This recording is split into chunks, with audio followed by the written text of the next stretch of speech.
Assalamualaikum warahmatullahi wabarakatuh. Oke, teman-teman, di kesempatan kali ini kita akan belajar bagaimana caranya membuat tabel di RStudio atau kita sebut sebagai data frame.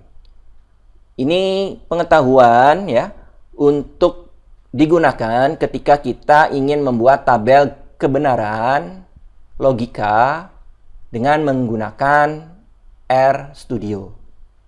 Oke, di sini langkah pertama, teman-teman harus membuat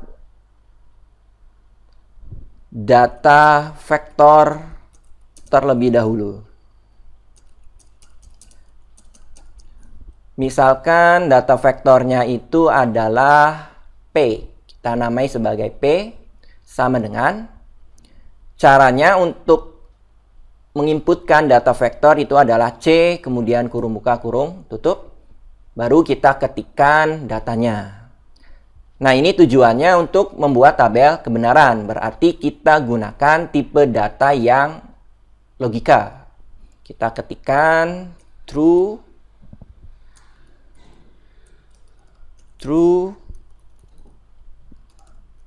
kemudian false.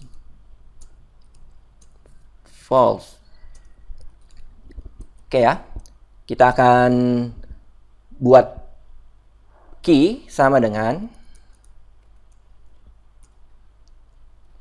C, kurung buka, kurung tutup. Misalkan di sini datanya adalah true, false, true, false. Oke ya, cukup dua data saja dulu di sini. Kita akan jalankan ya. Teman-teman klik di baris yang pertama seperti ini, kemudian klik run, kemudian klik run lagi.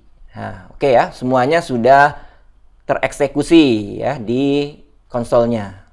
Oke, berikutnya tinggal kita panggil P, kemudian kita run. Hasilnya adalah true, true, false, false ya. Kemudian key kita jalankan true, false, true, false. Oke ya, teman-teman. Nah, sekarang kita akan ubah data vektor itu ke dalam bentuk tabel atau kita sebut sebagai data frame. Membuat tabel dari data vektor atau kita sebut sebagai data frame. Caranya, teman-teman beri nama terhadap tabel tersebut ya. Misalkan namanya adalah tabel 1.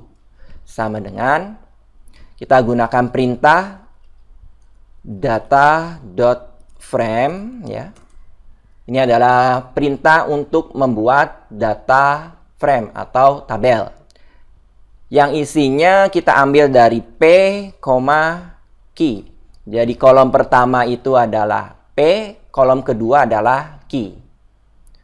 Oke ya, kalau sudah teman-teman klikkan di baris yang ke-6, kemudian run. Oke, semuanya sudah tereksekusi ya. 6, 7 di sini. Selanjutnya kita akan panggil tabel 1. Silakan teman-teman run.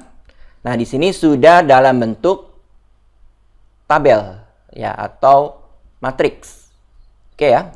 Kemudian kalau teman-teman menginginkan melihat tabel dalam lembar yang baru, halaman baru di sini, teman-teman bisa gunakan perintah view dari tabel 1. Ini hasilnya tidak akan muncul di konsol tapi di script ya. Kita akan run. Nah, di sini ya akan muncul tabel 1 dengan 2 kolom P, key. Oke ya, cukup jelas ya teman-teman. Kembali lagi ke scriptnya di sini. Berikutnya ketika teman-teman ingin menambahkan kolom pada tabel 1 ya. Berarti di sini teman-teman harus inputkan data vektornya dulu. Misalkan ingkaran ya. Ingkaran P. Ingkaran P sama dengan C kurung buka kurung tutup ya. Misalkan ingkaran dari itu adalah false.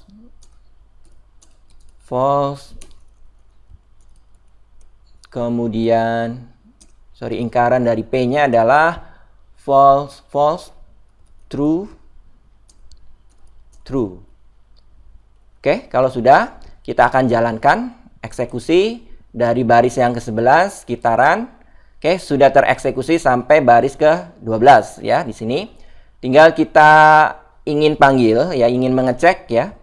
Ingkaran P ya. Kita jalankan. Oke ya, ini adalah datanya false, true. Oke, selanjutnya ingkaran P ini akan kita tambahkan ke tabel 1. Berarti teman-teman ketikkan tabel 1 ya,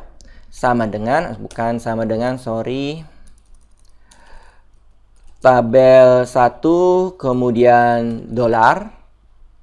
Kita ingin beri kolom barunya itu namanya adalah ingkaran P ini ya.